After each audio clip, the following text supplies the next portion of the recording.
Hello students, welcome back.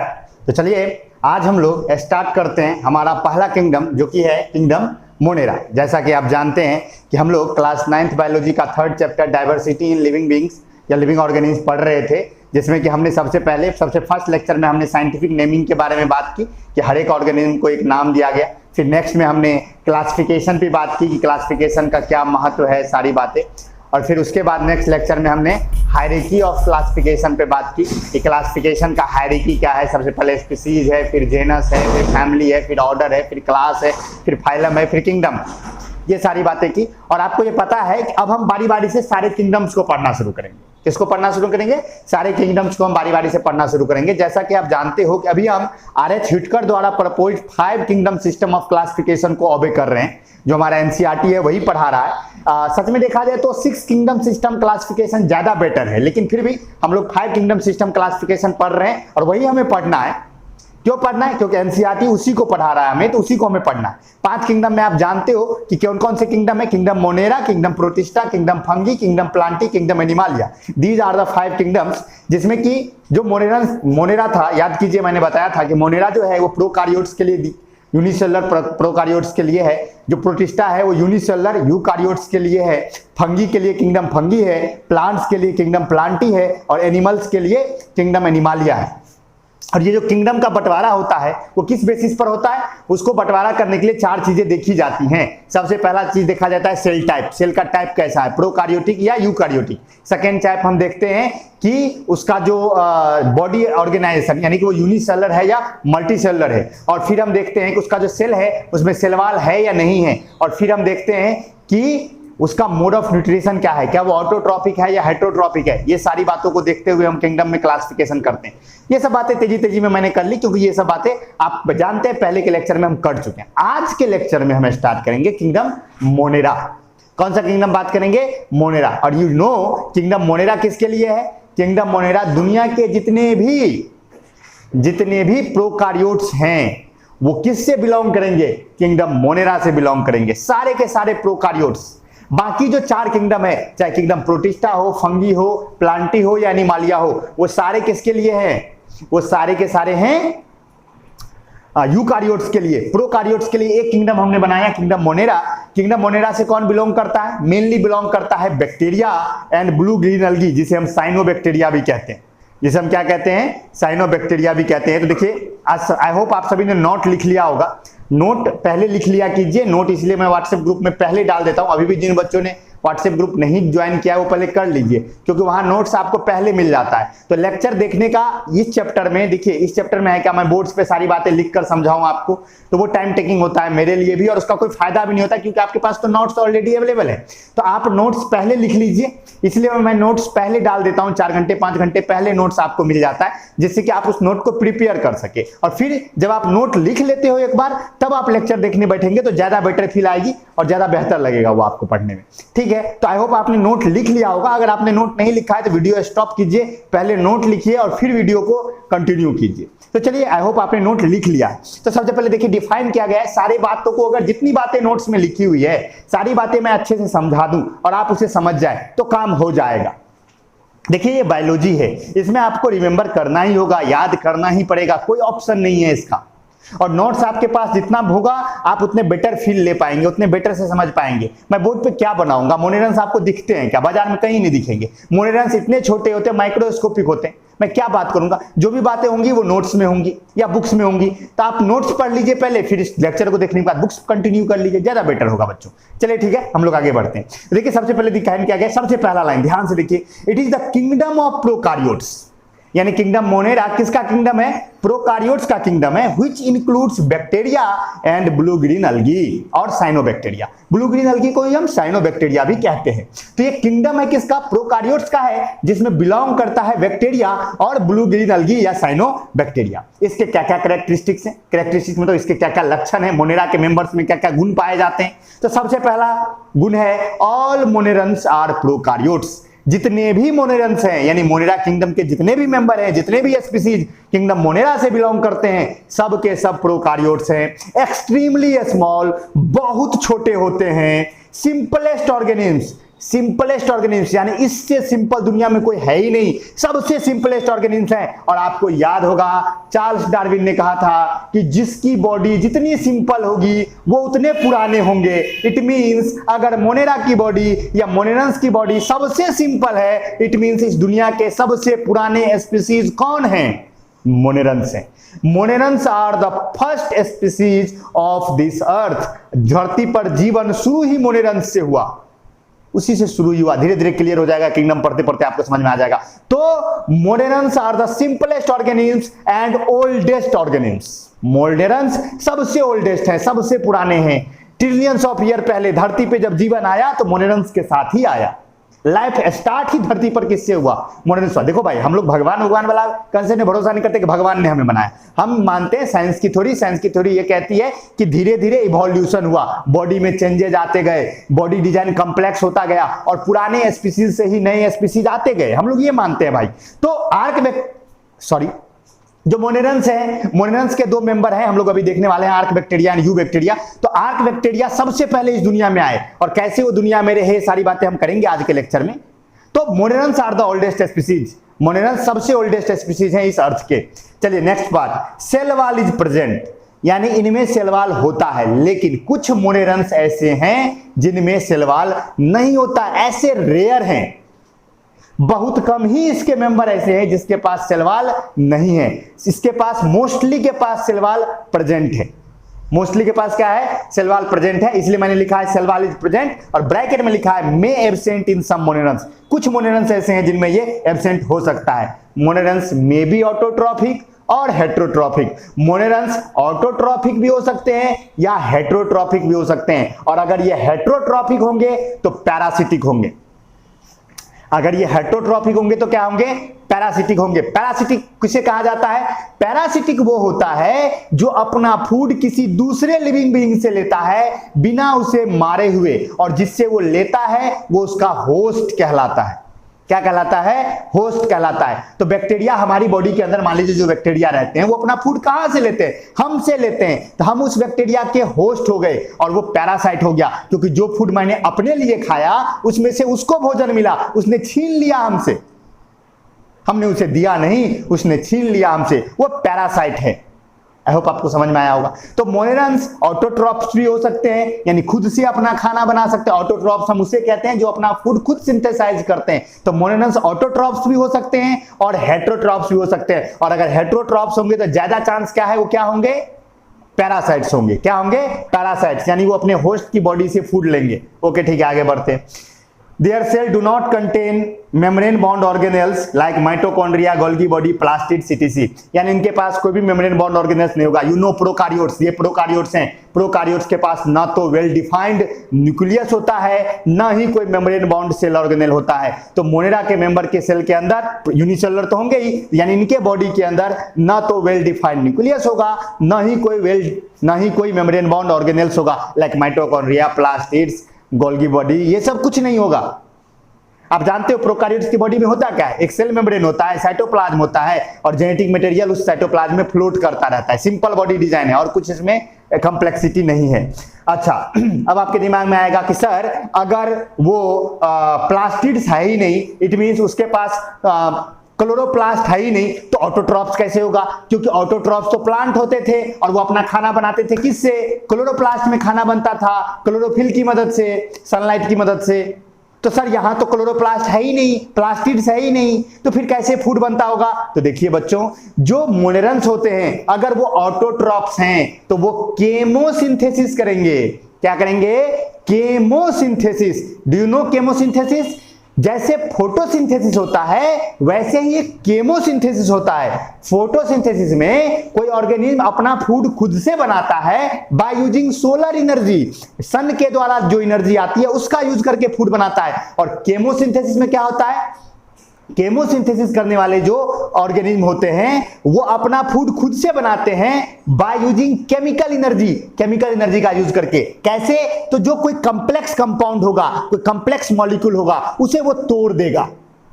उसे वो क्या करेगा, तोड़ेगा, और जब उसे वो तोड़ेगा तो सिंपल बनाएगा कॉम्प्लेक्स को, और कॉम्प्लेक्स जब सिंपल बनेगा तो वहां से एनर्जी रिलीज होगी। फिक्स है, कोई भी कॉम्प्लेक्स चीज जब सिंपल बनता है तो एनर्जी रिलीज होती है, पक्का है एनर्जी रिलीज होती है। तो जब केमिकल को वो तोड़ेगा तो कॉम्प्लेक्स सिंपल में कन्वर्ट होगा और वहां से एनर्जी रिलीज होगी। उस एनर्जी का यूज करेगा कौन, ऑटोट्रॉपिक मोनेरॉन्स, उस एनर्जी का यूज करके अपना फूड सिंथेसाइज करेंगे, यानी कि वो केमोसिंथेसिस करेंगे। आई होप आपको समझ में आया हो, फोटोसिंथेसिस एंड केमोसिंथेसिस, बस इतना अंतर है, फोटोसिंथेसिस में सोलर एनर्जी से होता था, केमिकल एनर्जी से हो रहा है।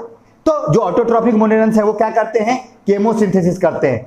जितने भी नाइट्रोजन फिक्सिंग बैक्टीरिया है, नाइट्रोजन फिक्सिंग बैक्टीरिया आप सुने होंगे, आपने सुना होगा कि लेगुमिनस प्लांट के जड़ में होता है, रूट मॉड्यूल्स में होता है, रूट नोड्स में होता है ना, राइजोबियम, वो जितने भी नाइट्रोजन फिक्सिंग बैक्टीरिया है सारे के सारे किसके मेंबर हैं, मोनेरॉन्स के मेंबर हैं। आई होप मैं बैक्टीरिया सारा का सारा मोनेरॉन्स है, जिन्हें एक बार में याद रखिए, जितने भी बैक्टीरिया हैं, जितने भी प्रोकार्योट्स हैं, सारे के सारे मोनेरॉन्स है। चलिए आगे बढ़ते हैं। अब मोनेरॉन्स बहुत बड़ा किंगडम है, उसमें बहुत से स्पीसीज हैं, इन्हें दो ग्रुप में बांटा गया। First is arc bacteria and second is you bacteria. First is arc bacteria and second is you bacteria और सिंपली बैक्टीरिया। आज के समय में अगर आप देखोगे जो 6 किंगडम क्लासिफिकेशन है उसमें उसे आर्की कहा जाता है, डायरेक्ट ARCHE, आर्ची, डायरेक्ट, उन्हें बैक्टीरिया नहीं लगाया जाता है। लेकिन आपके एनसीईआरटी में ये आर्च बैक्टीरिया ही लिखा है, तो हम आर्च बैक्टीरिया ही पढ़ेंगे, समझ गए। तो मोनेरॉन्स में कितने हो गए बउआ, 2 हो गए, एक arc bacteria and you bacteria. सबसे पहले आर्क बैक्टीरिया पढ़ते या आर्ची जिसे कहते हैं वो पढ़ते। फिर देखिए क्या लिखा है, the prokaryotic bacteria which are generally autotrophic and do not contain peptidoglycan cell wall. Cell wall is made up of pseudomurein. अब देखिए ध्यान से सुनिए, जो बैक्टीरिया होते हैं सेल वॉल, देखो ये प्रोकार्योटिक है, बिल्कुल सही बात है, इनके पास सेल वॉल है, बिल्कुल है, लेकिन इनका सेल वॉल दूसरे बैक्टीरिया के सेल वॉल से अलग है।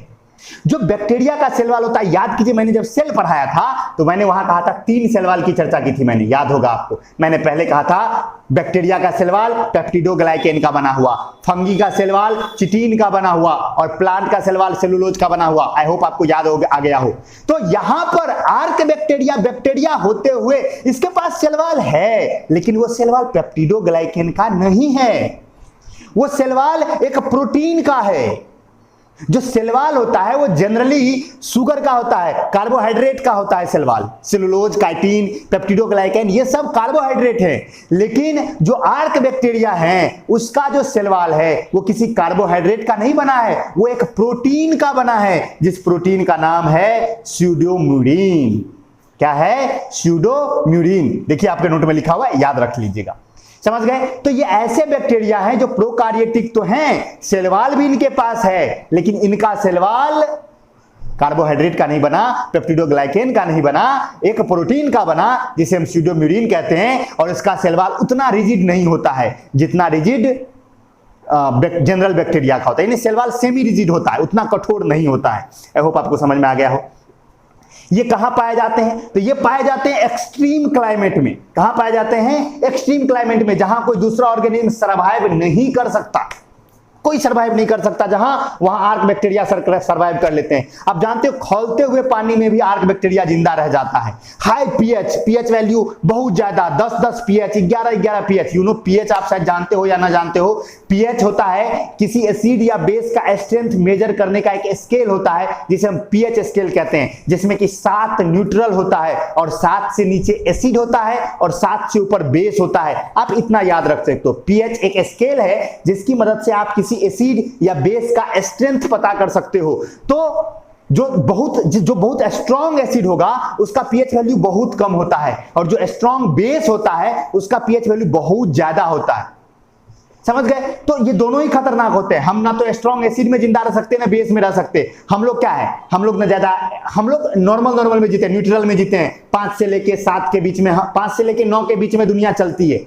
जो भी लिविंग ऑर्गेनिज्म आप देखते हो वो पीएच वैल्यू उसका 5 से ऊपर 9 से नीचे ही होता है।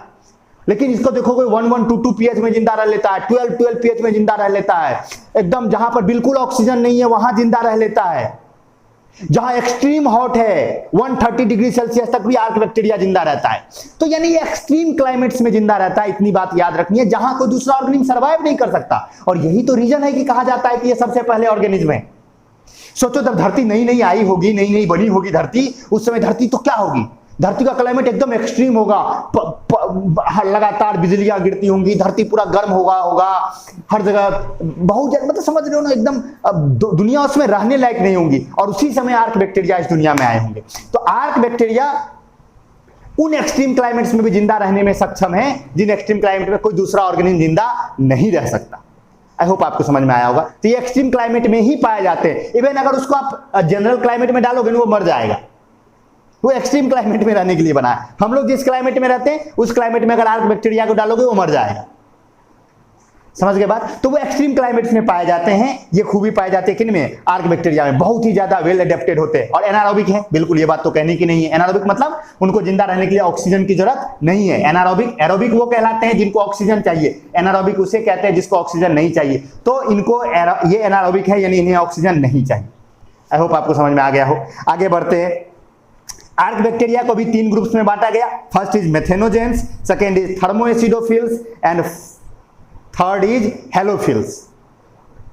Methanogens, thermoacidophiles and halophiles. Methanogens क्या है? मेथेनोजेंस वैसे आर्क बैक्टीरिया हैं,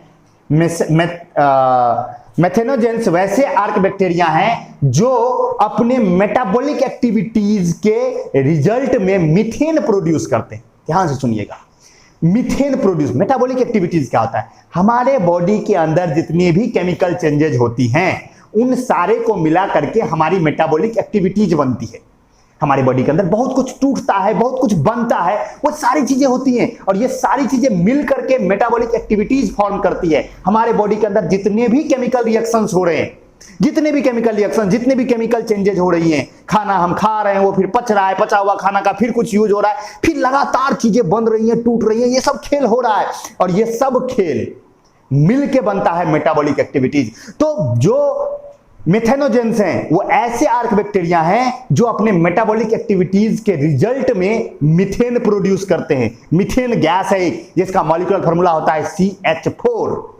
CH4 है मीथेन का molecular formula. This is methane, CH4। This is green house gas. ये ग्रीन हाउस गैस है। Carbon dioxide, methane, these are green house gas. Green house gas मतलब ये सब हमारे क्लाइमेट को गर्म करने के लिए जिम्मेदार है। जब रात के समय सूरज नहीं होता है उस समय भी हमारा अर्थ का क्लाइमेट गर्म रहता है। किसकी वजह से? इन्हीं सब गैसेज की वजह से। तो मीथेन से मिथेनोजेंस। तो आप याद रखोगे मिथेनोजेंस को कि वैसे आर्क बैक्टीरिया जो अपने मेटाबॉलिक एक्टिविटीज के प्रोडक्ट के रूप में क्या रिलीज करते हैं? मीथेन गैस रिलीज करते हैं, उसे हम मिथेनोजेंस कहते हैं। और इनकी खासियत है कि ये वहां पाए जाते हैं जहां ऑक्सीजन नहीं होता है। अगर ऑक्सीजन के कांटेक्ट में आएंगे तो ये मर जाएंगे। मिथेनोजेंस एनारोबिक कंडीशन में ही जिंदा रहते हैं। किसमें जिंदा रहते हैं? एनारोबिक कंडीशन में ही जिंदा रहते हैं। आई होप आपको समझ में आ गया होगा मिथेनोजेंस क्या है। Next is थर्मोएसिडोफिल्स। थर्मोएसिडोफिल्स किसे कहेंगे? वैसे आर्क बैक्टीरिया जो बहुत ज्यादा गर्म, थर्मल वर्ड ही यूज होता है हीट के लिए, तो जो बहुत ज्यादा गर्म, एंड एसिडोफिल्स यानी एसिड, यानी बहुत ज्यादा एसिडिक और बहुत ज्यादा गर्म इन्वायरमेंट में जो जिंदा रहेगा वो कहलाएगा थर्मोएसिडोफिल्स। क्या कहलाएगा? थर्मोएसिडोफिल्स। तो थर्मोएसिडोफिल्स वैसे आर्क बैक्टीरिया हैं जो पाए जाते हैं किन रीजन्स में? जहां बहुत ज्यादा गर्मी है, extremely hot climate, and second जहां पर बहुत ज्यादा एसिडिक मीडियम है। ऐसे कंडीशंस में जो जिंदा रहेगा उसे कहा जाएगा थर्मोएसिडोफिल्स। ये सारे आर्क बैक्टीरिया है, extreme condition. Next is halophiles. Halo means alkaline, salty. तो जो बहुत ज्यादा साल्टी इन्वायरमेंट में जिंदा रहेगा, like Dead Sea. Dead Sea आप जानते हैं पूरा का पूरा साल्टी है। तो डेड सी में जो आर्क बैक्टीरिया जिंदा रहता होगा, बहुत ज्यादा साल्टी मीडियम में रहने वाले आर्क बैक्टीरिया को कहते हैं हेलोफिल्स। या बहुत ज्यादा अल्कलाइन, जो बहुत ज्यादा बेसिक है। हेलोफिल्स के अंदर में भी फिर अल्कली फिल्स होता है, उस पर नहीं जाएंगे हम लोग। हेलोफिल्स का आप इतना याद रखो, वैसे आर्क बैक्टीरिया जो बहुत ज्यादा एक्सट्रीमली साल्टी मीडियम, बहुत ज्यादा साल्टी मीडियम या बहुत ज्यादा बेसिक मीडियम में जिंदा रह सकता है, वैसे आर्क बैक्टीरिया को कहते हैं हेलोफिल्स। क्या कहते हैं? हेलोफिल्स। देखिए डिफाइन किया गया, the arc bacteria which live in very salty and alkaline environment. उसे क्या कहा जाता है, हेलोफिल्स। और इन सारी बातों को सुन के आप यही याद रखिए कि आर्क बैक्टीरिया हमारी दुनिया के सबसे पुराने ऑर्गेनिज्म है, सबसे पुराने। जीवन में जो कुछ भी आप जीवन आज देख रहे हैं, ये जितना जीवन आपको दिखता है चारों तरफ देख के, हाथी, घोड़ा, कुत्ता, बिल्ली, जो कुछ भी आपको दिख रहा है चारों तरफ, जो भी स्पीसीज आपको दिख रहे हैं, सबका इवोल्यूशन कहां से हुआ, आर्क बैक्टीरिया से हुआ। एक दिन में नहीं हुआ, ट्रिलियंस ऑफ ईयर लग गए। एक दो दिन में ये काम नहीं हुआ, ये दिन दो दिन में नहीं होता है बुआ, बहुत समय लगता है, इसमें लंबा टाइम लगता है। समझ गए? तो सारे के सारे आर्क बैक्टीरिया से ही आया था। आई होप आपको समझ में आया होगा, आर्क बैक्टीरिया समझ में आ गया होगा। अब हम चलते हैं सेकेंड टाइप की तरफ, जिसे हम कहते हैं यू बैक्टीरिया। क्या कहते हैं? यू बैक्टीरिया, EUBACTERIA, आपके नोट में देखिए लिखा हुआ यू बैक्टीरिया। यू बैक्टीरिया क्या है? देखिए, जब भी मैं कहूं बैक्टीरिया, जब भी आप ये वर्ड कहते हैं बैक्टीरिया, तो आप कह रहे होते हैं यू बैक्टीरिया, क्योंकि आपने देखा दो बैक्टीरिया आपने बोला, arc bacteria and you bacteria. तो जब भी कोई आदमी सिर्फ बैक्टीरिया बोल के चुप हो जाए, सिर्फ बैक्टीरिया बोल के चुप हो जाए, हम कहेंगे भाई तुम यू बैक्टीरिया की बात कर रहे हो। किसकी बात कर रहे हो? यू बैक्टीरिया की बात कर रहे हो। समझ गए? तो यू बैक्टीरिया को चलिए डिफाइन करते हैं, क्या है? The prokaryotic bacteria which have cell wall made up of peptidoglycan and which contain ribosomes are called eubacteria। यानी इनके पास इनका जो सेल वॉल है वो पेप्टिडोग्लाइकेन का बना हुआ है और इनके सेल के अंदर राइबोसोम मौजूद है। जो आर्क बैक्टीरिया है उसके अंदर राइबोसोम भी मौजूद नहीं है।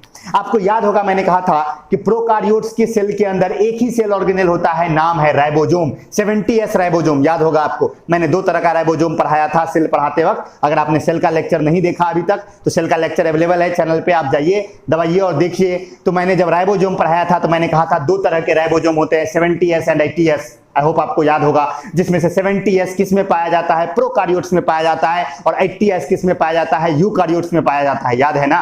तो जो यू बैक्टीरिया उनमें राइबोसोम्स पाया जाता है, आर्क बैक्टीरिया में राइबोसोम्स भी नहीं पाया जाता है। आप सोचो, तो इनके पास राइबोसोम्स पाया जाता है और ये धरती के हर एक जगह मौजूद है। Eubacteria are found everywhere on the earth. Archaebacteria क्या था? वो सिर्फ एक्सट्रीम कंडीशंस में जिंदा रहता था, एक्सट्रीम क्लाइमेट में ही पाया जाता था। लेकिन यू बैक्टीरिया के साथ तो खेल है भाई, वो हर जगह जिंदा रह लेता है, उसको कोई दिक्कत नहीं है। तो eubacteria are found everywhere on the earth. हाँ, अब देखो इनके पास सेल वॉल है पेप्टिडोग्लाइकेन का बना हुआ, लेकिन इसका एक ग्रुप इसका ऐसा है जिनके पास सेल वॉल नहीं है, माइकोप्लाज्मा। जितने भी माइकोप्लाज्मा इस दुनिया में हैं, माइकोप्लाज्मा यू बैक्टीरिया का ही एक ग्रुप है, उनके पास सेल वॉल नहीं है। समझ गए? यानी कि कोई सेल वॉल नहीं है पेप्टिडोग्लाइकेन का, कोई सेल वॉल नहीं, उनके पास सेल वॉल है ही नहीं। ये याद रख सकते हो आप, माइकोप्लाज्माज लैक सेल वॉल। लेकिन बाकी जितने मेंबर्स हैं यू बैक्टीरिया के, सबके पास पेप्टिडोग्लाइकेन का सेल वॉल है। अब यू बैक्टीरिया भी हो जाते हैं दो टाइप्स के, ग्राम positive bacteria and gram negative bacteria. These are the two types of eubacteria or bacteria. What do you mean by gram positive bacteria and what do you mean by gram negative bacteria? देखिए, ये जो कहानी है, bacteria को जब classify करने के लिए गए तो बैक्टीरिया को का क्लासिफिकेशन, ये जो ग्राम पॉजिटिव और ग्राम निगेटिव है, वो आया एस्टेनिंग के बेसिस पर। एस्टेन मतलब होता है कलर। समझ गए? जिसके लिए हम वर्ड करते हैं यूज कलर, केमिस्ट्री या बायोलॉजी उसके लिए वर्ड यूज करता है एस्टेन। क्रिस्टियन ग्राम नाम के एक साइंटिस्ट थे जो बैक्टीरिया को निमोनिया की बीमारी का वो रिसर्च कर रहे थे उस पर, और वहीं पर उसने ग्राम एस्टेन टेस्ट दुनिया में के सामने इंट्रोड्यूस किया। ग्राम एस्टेन टेस्ट। ग्राम एस्टेन टेस्ट में क्या होता है? हम वायलेट क्रिस्टल से कलर करते हैं बैक्टीरिया को। क्या करते हैं? वो एक मेथड होता है, लैब में चाहो तो आप कर सकते हो, लैब में किया जा सकता है, कोई मुश्किल नहीं है इसमें। हम लोग के लैब में अवेलेबल है, सारी चीजें मौजूद हैं, कोई दिक्कत नहीं है। जब क्लास खुलेगी तो हम लोग लैब कर सकते हैं इसका। लेकिन अभी आप सुन लीजिए कि कैसे किया जाता है टेस्ट। आई होप थोड़ा थोड़ा आइडिया आ जाए, ना आए तब भी कोई दिक्कत ना है। चलो ठीक है, देख लेते हैं क्या होता है ना ग्राम एस्टेन टेस्ट में। क्रिस्टियन ग्राम ने ग्राम एस्टेन टेस्ट दुनिया को दिया, जिसमें क्या होता है, हम सबसे पहले आप क्या करते हो, तो बैक्टीरिया लेते हो। क्या करते हो? बैक्टीरिया लेते हो, और बैक्टीरिया के ऊपर में आप एक क्रिस्टल वायलेट डाई आता है, लैब में होता है क्रिस्टल वायलेट डाई, उसे आप उस पर डाल देते हो। किस पे? उस बैक्टीरिया के सैंपल के ऊपर स्लाइड पे लेके उसको थोड़ा सा सुखा करके बर्नर के ऊपर में थोड़ा सा 2-4 बार घुमा दिया जाता है, जिससे कि वो सूख जाए, सीरम सूख जाए, कोई उसमें लिक्विड ना रह जाए, उसे सुखा दिया जाता है। और उस पे क्या जाता है? क्रिस्टल वायलेट डाई डाला जाता है, जो कि कलर में वायलेट होता है। और ये डालने के बाद आप क्या करते हो, उसमें फिर ग्राम आयोडीन का सॉल्यूशन डालते हो। ग्राम आयोडीन का सॉल्यूशन, 1-2 मिनट तक रहने देते हैं क्रिस्टल वायलेट डाई डाल के, और फिर ग्राम आयोडीन का सॉल्यूशन डालते हैं। ग्राम आयोडीन के सॉल्यूशन में सच में होता क्या है, आयोडीन होता है और उसके बाद जो है सो आपके पास पोटासियम आयोडाइड होता है। ग्राम आयोडीन के सॉल्यूशन में क्या होता है, आयोडीन होता है और पोटासियम आयोडाइड होता है, उन दोनों का सॉल्यूशन डाल दिया जाता है उस स्लाइड के ऊपर, और उसको डालने के बाद उसके ऊपर एक ये दोनों डाल देते हैं, कुछ देर फिर 1 मिनट छोड़ देते हैं, और फिर उसके बाद हम इथेनॉल डालते हैं। क्या डालते हैं, इथेनॉल। इथेनॉल क्या होता है, डीकलराइजर होता है, यानी कि वो कलर हटाने का काम करता है। तो वो डालते हैं, और फिर वो डालने के बाद फिर लास्ट में हम एक और डाई डालते हैं जिसे हम कहते हैं सेफारिनीन। क्या कहते हैं, सेफ्रानीन। क्या डालते हैं, सेफ्रानीन, जो कि रेड कलर का होता है। जो कि किस कलर का होता है, रेड कलर का होता है। और फिर उसे हम पानी से धो करके और माइक्रोस्कोप में ऑब्जर्व करते हैं। अब देखो, अगर ऑब्जर्व किया, इतना चीज करने के बाद पहले वायलेट डाई डाल दिया, फिर उसके बाद हमने उस पर क्या कर दिया, फिर हमने उस पर ग्राम आयोडीन सॉल्यूशन डाल दिया, जो कि आयोडीन और पोटासियम आयोडाइड का मिक्सचर था, उसको डाल दिया। फिर उसके बाद हमने उस पर एक डीकलराइजर डाल दिया। डीकलराइजर के रूप में हम इथेनॉल का इस्तेमाल करते हैं, जिससे कि वो कलर हटाने का काम करता है। और फिर हम उस पर लास्ट में एक और डाई डालते हैं, सेफ्रानीन, जो कि सेकेंडरी डाई है। फिर हम वो रेड कलर का होता है, पहले वायलेट फिर रेड डाला, और फिर उसे हम पानी से धो के और देखते हैं। अगर इतना करने के बाद आप देखते हो, और अगर वो माइक्रोस्कोप के अंदर वो बैक्टीरिया आपको वायलेट रंग का दिखा या पर्पल कलर का दिखा, तो वो ग्राम पॉजिटिव बैक्टीरिया है। अगर वो क्या दिखा, वायलेट या पर्पल दिखा ग्राम स्टेन टेस्ट करने के बाद, तो वो ग्राम पॉजिटिव बैक्टीरिया है। और अगर वो रेड कलर का दिखा, रेड कलर किसका था, सेफ्रानीन का, मतलब कि वायलेट का उस पर कोई असर नहीं हुआ, तो सेफ्रानीन का कलर अगर दिखा आपको, यानी कि रेड कलर का दिखा, तो वो ग्राम निगेटिव है। क्या है, ग्राम निगेटिव है। आई होप आपको समझ में आया हो। ये अगर पूरा सीक्वेंस जो बातें भी मैंने की ग्राम टेस्ट की, अगर नहीं भी आया कोई दिक्कत नहीं है, आप फिर से जब लैब क्लास खुलेगी तो हम इस पर बात कर लेंगे, लैब भी कर सकते हैं, कोई दिक्कत नहीं है, समझ में आ जाएगी तब। तो अब आपके दिमाग में ये आ रहा होगा कि सर अच्छा, इतना सुनने के बाद कम से कम इतना आइडिया तो आया होगा कि जो ग्राम पॉजिटिव बैक्टीरिया है, जब वो ग्राम स्टेन टेस्ट से गुजरता है तो वो वायलेट कलर दिखाता है या पर्पल कलर दिखाता है, और जो ग्राम निगेटिव है वो रेड कलर दिखाता है। आपके दिमाग में ये आ रहा होगा कि सर वो वायलेट क्यों और ये ग्रीन क्यों, रेड क्यों। देखिए इसका आंसर है, जो ग्राम पॉजिटिव बैक्टीरिया होता है, दोनों में डिफरेंस क्या है। देखिए ग्राम पॉजिटिव बैक्टीरिया का जो सेल वॉल होता है वो बहुत मोटा होता है। पेप्टिडोग्लाइकेन के अनेक लेयर्स होते हैं किनमें, ग्राम पॉजिटिव बैक्टीरिया में। और जो ग्राम निगेटिव बैक्टीरिया होता है उनका जो सेल वॉल होता है वो पतला होता है, थीन पेप्टिडोग्लाइकेन का लेयर होता है, एक लेयर ही होते हैं उसमें। समझ गए, तो यही बेसिक डिफरेंस है। ग्राम पॉजिटिव बैक्टीरिया, अगर कोई आपसे पूछे कि ग्राम पॉजिटिव बैक्टीरिया क्या है, तो देखिए आपके नोट में बड़ा अच्छा से डिफाइन किया गया है, सुन लीजिए। लिखा है कि those eubacteria whose cell wall has thick layer of peptidoglycan, peptidoglycan का मोटा layer, and give positive result for gram stain test. Gram stain test के लिए वो पॉजिटिव रिजल्ट देगा, वो कहलाएगा क्या, gram positive bacteria. Gram stain test किसने लाया दुनिया में, क्रिश्चियन ग्राम ने, याद कर सकते हो आप इसे। इसके एग्जांपल दिए गए स्ट्रेप्टोकोकस, निमोनिया का जो बैक्टीरिया होता है इसी होता है, यही करते थे वो। निमोनिया का जब किसी को वो चेक करना होता था ना, निमोनिया इसे है या नहीं, क्रिश्चियन ग्राम मेनली वो ये देखते थे कि निमोनिया है या नहीं है, वो चेक करने के लिए वो क्या करते थे, सीरम लेते थे। निमोनिया आप जानते होंगे, निमोनिया हमारे लंग से जुड़ी हुई एक बीमारी है, लंग में पानी भर जाता है, तो वो सीरम लेते थे, स्लाइड पर डालते थे और टेस्ट करते थे। और अगर वो वायलेट दिखा देता था तो वो समझ जाते थे कि ये जो है ना उसको निमोनिया है, और अगर नहीं दिखता था, वायलेट रेड दिखता था, तो वो कहते थे कि निमोनिया नहीं है। लेकिन बाद में ये उनका ये टेस्ट क्लासिफाई करने का काम आ गया सारे बैक्टीरिया के ऊपर। आई होप आपको समझ में आ गया हो। चलिए ठीक है, कोई दिक्कत नहीं। अब नेक्स्ट है ग्राम निगेटिव बैक्टीरिया।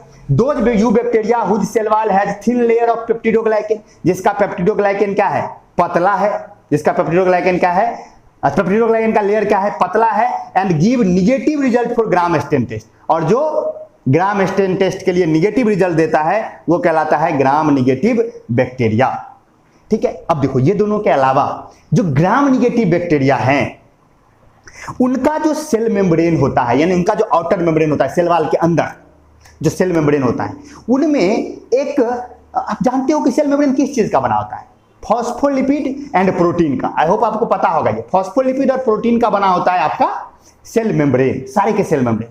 लेकिन जो ग्राम निगेटिव बैक्टीरिया का जो सेल मेम्ब्रेन है उनमें एक खास तरह का यूनिक कंपोनेंट होता है जिसे हम लिपोपॉलीसेकेराइड कहते हैं, एलपीसी, लिपोपॉलीसेकेराइड, एलपीएस, लिपोपॉलीसेकेराइड। और ये लिपोपॉलीसेकेराइड उसे इम्यूनिटी देता है, यानी उसे एंटीबायोटिक्स से मरने से बचाता है। आप ये बात जानते हो कि जब भी आपको बैक्टीरियल इंफेक्शन होगा तो डॉक्टर आपको क्या देगा, एंटीबायोटिक्स देगा, जो उस बैक्टीरिया से आपकी सुरक्षा करेगा, उस बैक्टीरिया को आपके बॉडी के अंदर जाके मार देगा। दुनिया का पहला एंटीबायोटिक्स कौन सा था, पेनिसिलिन, आपको याद रखना है। तो क्या किया जाता है, डॉक्टर क्या करते हैं, आपको एंटीबायोटिक्स देते हैं जो उस बैक्टीरिया को मारने का काम करता है। लेकिन जो ग्राम निगेटिव बैक्टीरिया है उसके सेल मेम्ब्रेन में एक यूनिक कंपोनेंट है जिसका नाम है लिपोपॉलीसेकेराइड, जो उसे इम्यून बना देता है एंटीबायोटिक से, यानी सारे एंटीबायोटिक्स उसे मार नहीं सकते। ग्राम पॉजिटिव बैक्टीरिया को मारने वाला एंटीबायोटिक ग्राम निगेटिव बैक्टीरिया को नहीं मार सकता, नहीं मार सकता। सेल मेम्ब्रेन, सेल वॉल उसका पतला ही है, कोई दिक्कत नहीं है, लेकिन इसकी जो सेल मेम्ब्रेन में जो ये यूनिक कंपोनेंट है एक, वो उसे क्या कर देता है, इम्यून बनाता है। आई होप आपको समझ में आया होगा। इसका एग्जांपल ई कोलाई है। ई कोलाई का नाम सुनिए, हिस्टीरिया कोलाई। हमारे यूरिनरी ट्रैक्ट में इंफेक्शन होता है ई कोलाई की वजह से। कई बार देखेंगे जब आप डॉक्टर के पास जाते हैं तो डॉक्टर क्या कहता है कि इसका यूरिन टेस्ट करवाइए, और यूरिन टेस्ट करवाने के बाद कहता है कि यूरिन इन्फेक्शन हुआ, यूरिन ट्रैक्ट में इन्फेक्शन हो गया। वो किसकी वजह से होता है, ई कोलाई की वजह से होता है। चलिए ठीक है, तो वो एक ग्राम निगेटिव बैक्टीरिया, देखिए आपके नोट में भी लिखा हुआ है, gram negative bacteria are harder to kill than gram positive bacteria, so gram negative bacteria is more dangerous. Gram negative bacteria को मारना ज्यादा मुश्किल है, इसलिए वो ज्यादा डेंजरस है। अब अगर आप देखो तो बैक्टीरिया के बहुत तरह के शेप होते हैं, अलग अलग शेप होते हैं। क्लास 8 में आपने माइक्रो ऑर्गेनिज्म चैप्टर में पढ़ा होगा, बहुत सारे शेप होते हैं, उसमें मैंने बहुत डिटेल्स में पढ़ाया था, आपको याद भी होगा बच्चों, मैंने भी पढ़ाया था आपको कि जो रॉड शेप होता है उसे हम बेसिलस कहते हैं, जो स्फेरिकल होता है उसे हम कोकस कहते हैं, जो स्पाइरल शेप का होता है उसे हम स्पाइरिलम कहते हैं, जो कोमा शेप होता है उसे हम विब्रियो कहते हैं। जैसे याद कीजिए मैंने कहा था लैक्टोबैसिलस रॉड शेप है, लैक्टोबैसिलस क्या है, रॉड शेप है, इसीलिए लैक्टो मतलब दूध में पाया जाना, बैसिलस मतलब रॉड शेप। स्ट्रिप्टोकोकस, वो कोकस नाम जो ही लगा तो वो स्फेरिकल हो गया। तो शेप के आधार पे भी नाम होता है, कोकस, बेसिलस, विब्रियो, स्पाइरिलम। कोकस कब, जब स्फेरिकल होगा, स्पाइरिलम कब, जब स्पाइरल होगा, बेसिलस कब, जब रॉड शेप्ड होगा, और विब्रियो कब, जब कोमा शेप्ड होगा। कोमा जानते हो ना, कोमा जैसे लगता है, कोमा शेप्ड होगा तो विब्रियो। और सब इन सभी में सबसे छोटा कोकस होता है। Coccus are the smallest bacteria, याद रखिएगा। अच्छा, बैक्टीरिया जो होता है कैसे पाए जाते हैं, तो बैक्टीरिया या तो फ्रीली पाया जाता है यानी तो कॉलोनी में पाया जाता है, यानी अकेले भी पाया जा सकता है, यानी तो ये ग्रुप्स बना के रहते हैं, बहुत से बैक्टीरिया एक साथ रहते हैं। ठीक है, ब्लू ग्रीन अलगी जिसे कि हम साइनोबैक्टीरिया भी कहते हैं, या साइनोबैक्टीरिया जिसे हम ब्लू ग्रीन अलगी भी कहते हैं, एक ही बात है दोनों।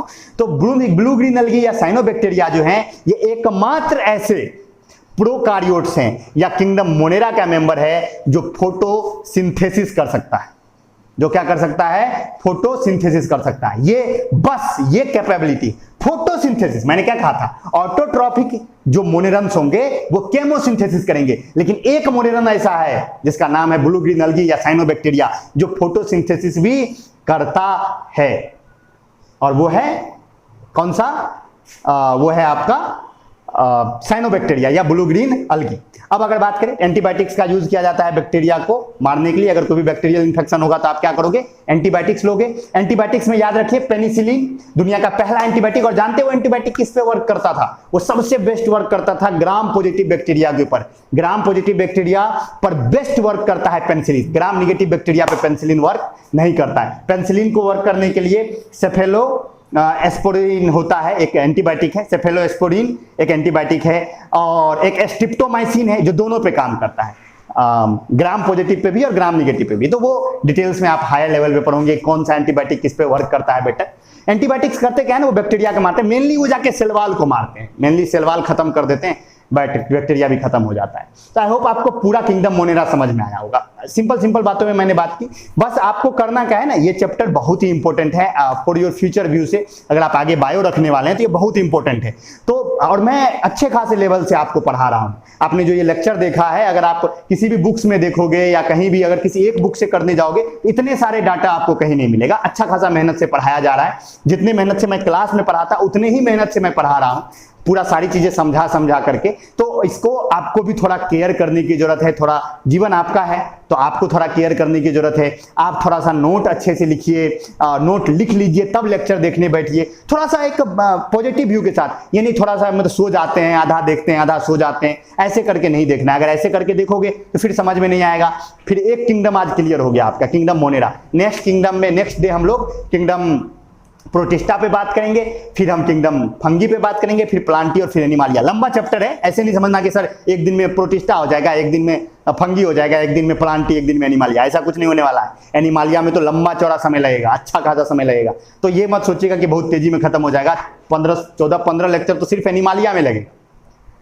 तो इसीलिए घबराने की जरूरत नहीं है। सिंपल में हम लोग पढ़ रहे हैं, आराम से नोट लिखते चलिए, आराम से समझते चलिए, सब कुछ समझ में आ जाएगा, कोई दिक्कत नहीं होगी। और अगर दिक्कत होती है तो आपके पास अवेलेबिलिटी है, या तो कमेंट कीजिए या नहीं तो जो व्हाट्सएप प्रॉब्लम डेस्क है उस पर आप पूछ सकते हैं बिना किसी हेजिटेशन के। बिल्कुल पूछिए, मन लगा के पढ़िए, लॉकडाउन का फायदा उठाइए, बेटर ढंग से पढ़िए, ठीक है। और जब क्लास खुलेगी, क्लास शायद ज्यादा चांस है कि 1 जुलाई से खुली जाएगी। अगर खुल जाएगी तो फिर हम लोग वहां भी स्टार्ट करेंगे। लेकिन ये लेक्चर आता रहेगा, पूरा का पूरा बायोडायवर्सिटी चैप्टर चैनल पे अपलोड होगा, उसके लिए आप चिंता मत कीजिए, क्योंकि ये चैप्टर ऐसा है कि कभी भी आप रिवाइज भी कर सकते हैं। ओके बच्चों, तो मिलते हैं हम लोग नेक्स्ट डे, जिसमें हम बात करेंगे किसके बारे में, किंगडम प्रोटिस्टा के बारे में। ओके, तो see you soon, bye bye, take care.